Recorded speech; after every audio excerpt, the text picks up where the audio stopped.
창나라의 멸망 그리고 이제 역사의 흐름은 새로운 왕조로 넘어갑니다. 바로 주나라의 등장. 주나라의 시조는 후직, 그의 어머니는 강원. 전해지는 이야기 속에서 그녀는 어느 날 들판을 걷다가 거인의 발자국을 밟게 됩니다. 그리고 그 이후 아이를 잉태하게 되었다고 합니다. 그렇다면 이것은 과연 사실일까? 아니면 왕조의 신성성을 강조하기 위해 만들어진 상징일까? 이 아이는 태어난 이후 여러 차례 버려지지만 놀랍게도 짐승과 새들이 그를 보호합니다. 결국 살아남은 아이는 즉 버려진 아이라는 이름을 갖게 됩니다. 이러한 서사는 단순한 출생 이야기가 아닙니다.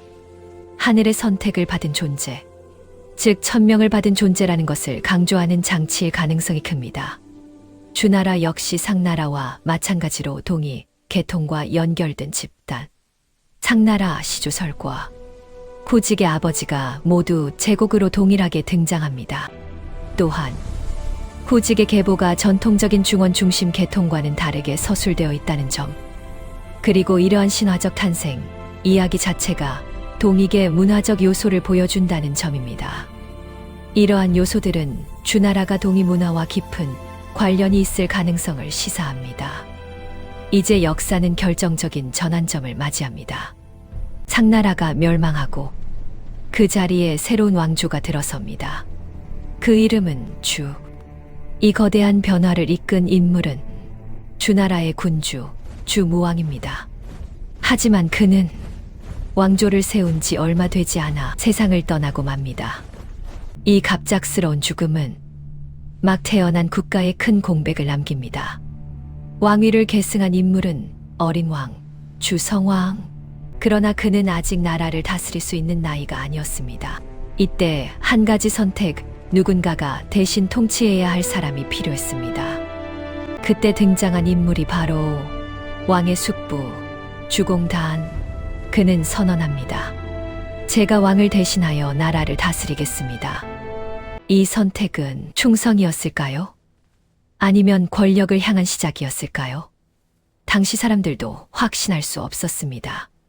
분명한 사실은 그는 왕이 아니었지만 왕과 같은 권력을 행사하고 있었다는 점입니다. 권력이 집중되면 그 주변에는 반드시 의심이 생깁니다.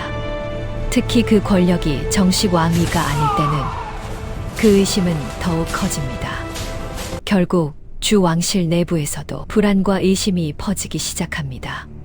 그리고 마침내 왕의 친척들이 움직입니다. 관숙, 채숙, 곽숙. 이들은 주장합니다. 주공단이 왕위를 노리고 있다. 의심은 행동으로 이어집니다. 창나라는 멸망하고 주나라가 천하를 차지합니다. 하지만 문제는 여기서 시작됩니다. 주나라 입장에서는 창나라의 유민, 즉 옛 백성들이 완전히 복속되지 않았다는 점이 가장 큰 불안 요소였습니다. 그래서 주무왕은 창나라 마지막 왕의 아들인 무경녹보에게 옛 상나라 지역을 맡기게 됩니다.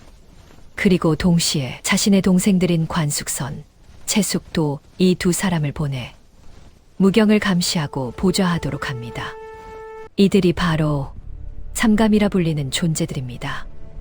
결국 무경녹보, 관숙선, 채숙도 이 세 세력이 손을 잡고 주나라에 반기를 듭니다.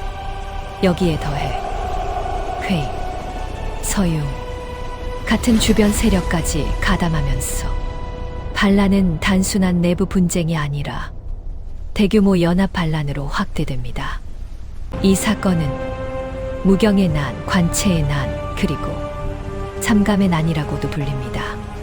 세 세력은 병력을 모으고 옛 상나라 세력과 연합합니다. 이것은 단순한 반란이 아니었습니다. 왕조 전체를 뒤흔드는 내전. 주공단은 선택의 기로에 섭니다. 물러설 것인가? 아니면 싸울 것인가?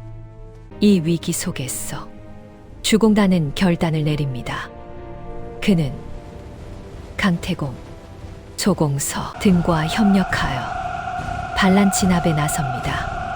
그리고 무려 3년에 걸친 전쟁 끝에 무경은 처형, 관숙은 사망, 채숙은 유배. 결국 갈라는 완전히 진압됩니다. 이 전쟁은 주공의 동정으로도 돌립니다.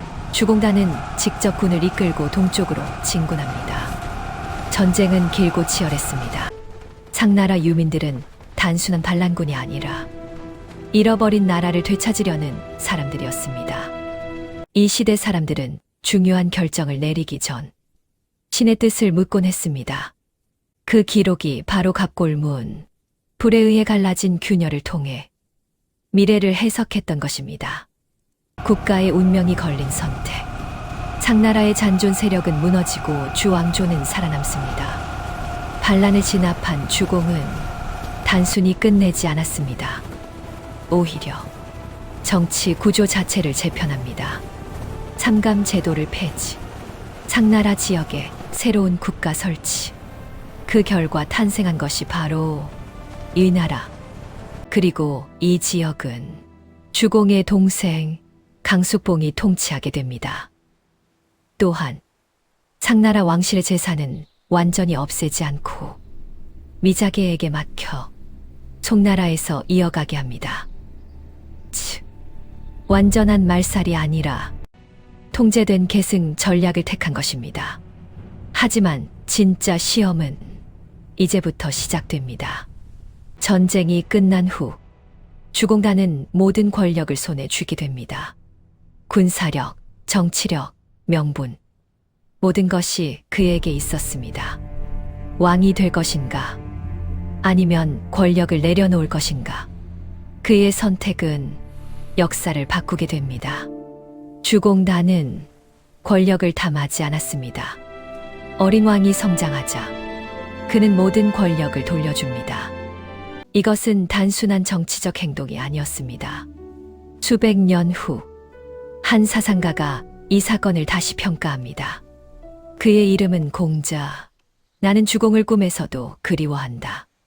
주공단은 이상적인 통치자의 모습을 보여주었기 때문입니다. 만약 그가 권력을 내려놓지 않았다면 역사는 어떻게 달라졌을까요? 주왕조는 유지되었을까요? 아니면 또 하나의 왕조가 그 자리에서 무너졌을까요? 우리는 알 수 없습니다. 하지만 한 가지는 분명합니다. 그의 선택 하나가 수백 년의 질서를 만들어냈다는 사실입니다.